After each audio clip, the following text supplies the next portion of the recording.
Well, I'm standing here amongst a collection of Edison cylinder phonograph, commonly known as Edison horn machines.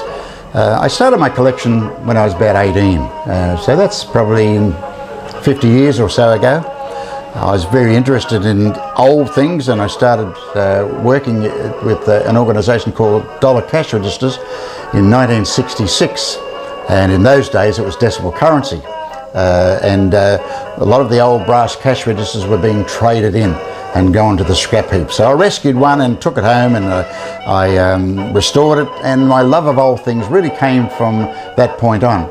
Got very interested in music and cylinder machines, and started to look at what would interest me as far as gramophones, or phonographs as these are commonly called.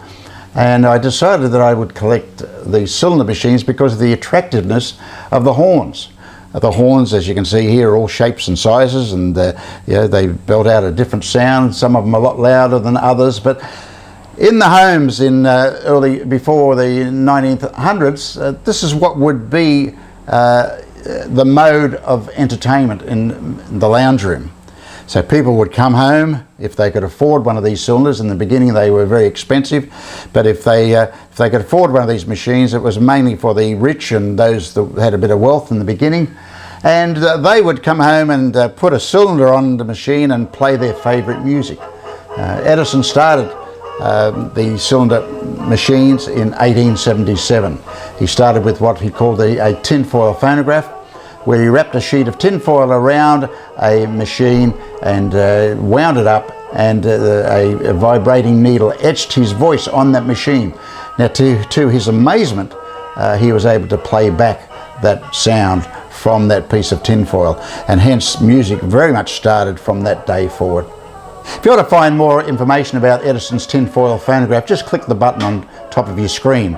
I have in my collection, fortunately enough, one of 20 replicas that were made in the 1990s, so we'll talk a little bit more about that. But as you see, this collection is here.